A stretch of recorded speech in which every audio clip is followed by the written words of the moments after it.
Top of the hour. Now, the news on Access Radio 88.8 FM. On Access FM.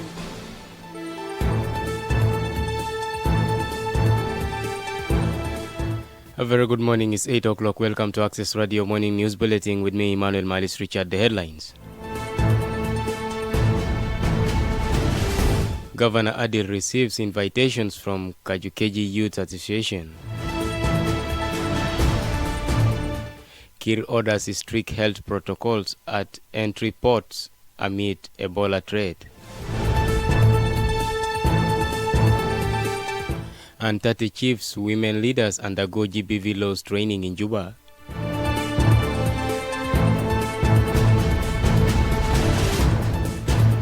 Now the news in details.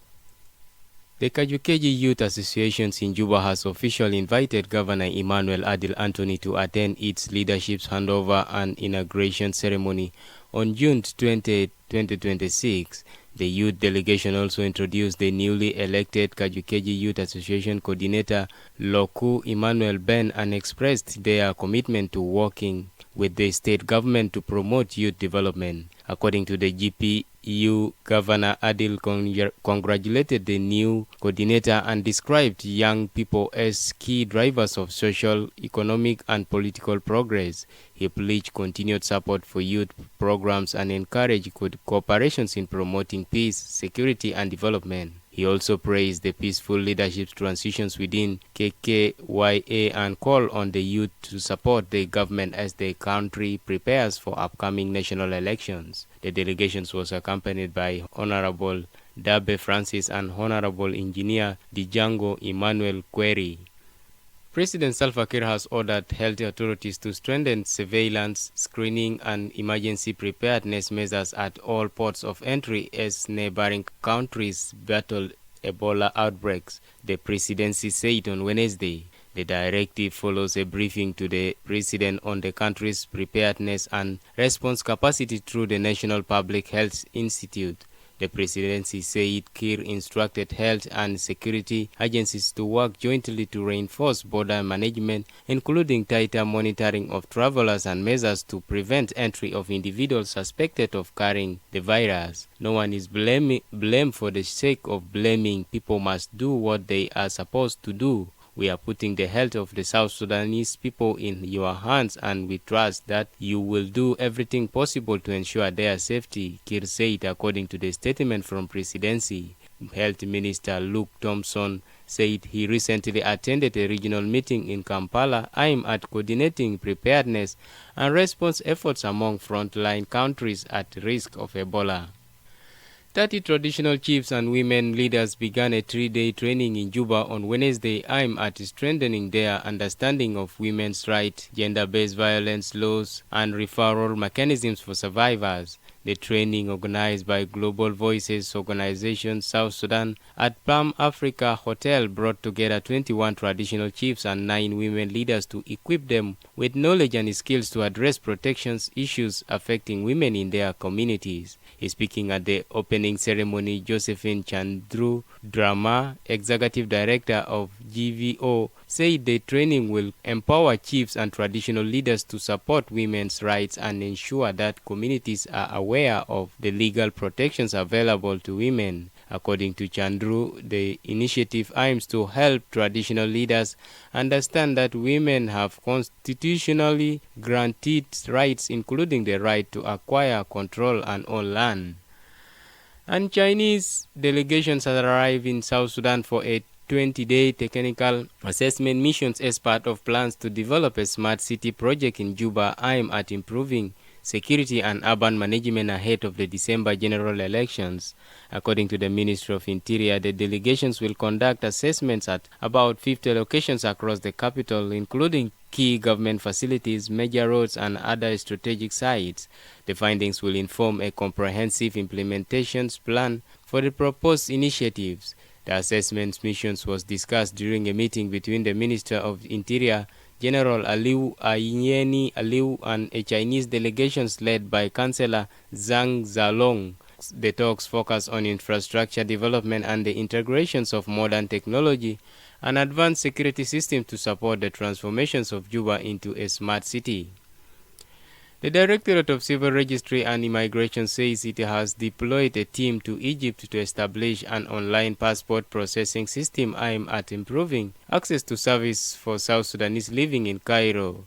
Major General Elia Costa, the Director General of the Directorate of Civil Registry and Immigrations, announced the initiative yesterday while receiving a shipment of 105,000 nationality cards and 3,600 passport booklets in Juba. General Costa said the new online system will link applications submitted in Cairo directly to the immigration database in Juba, allowing authorities to process and issue passports more efficiently. According to Costa, the initiative is intended to reduce delays faced by South Sudanese citizens seeking passports and nationality documents abroad. You are listening to Access Radio News. South Sudan's crude oil production has increased to 60,000 barrels per day, the highest level recorded by the Greater Pioneer Operating Company since it began operations in the country in 2005, the Office of the President said on Wednesday.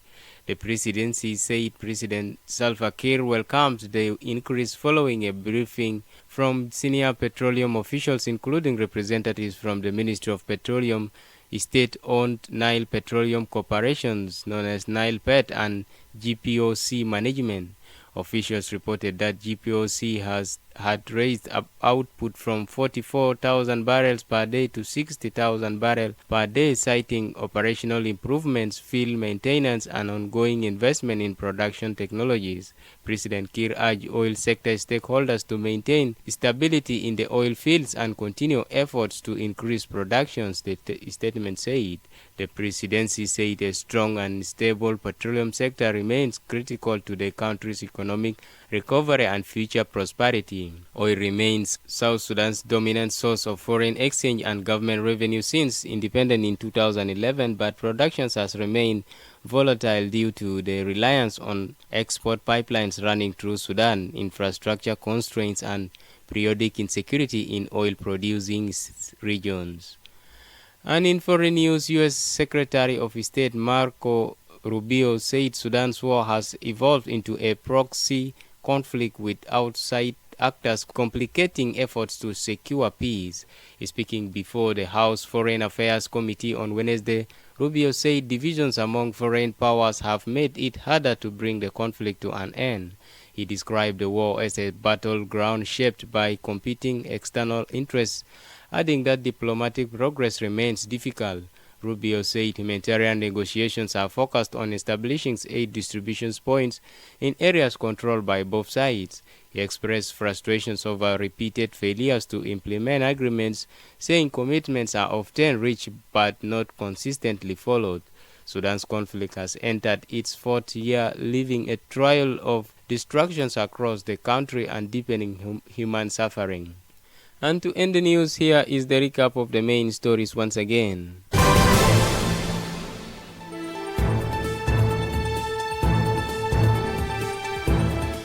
Governor Adil receives invitations from Kajo Keji Youth Associations. Kiir orders strict health protocols at entry ports amid Ebola threat. And 30 chiefs women leaders undergo GBV laws training in Juba. For more news, log on to our website at www.radioua.org. You can also follow us on Facebook at Access Radio 88.8 FM EA. And if there is any news story you would like Access Radio to report, call or send us a WhatsApp message on +211 927 588 870. On behalf of the news team, I have been Emmanuel Ben Richard. Thanks for listening.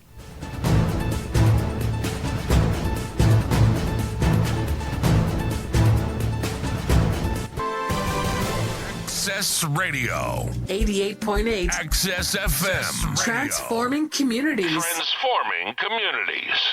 The word on the street is Access Radio 88.8 FM.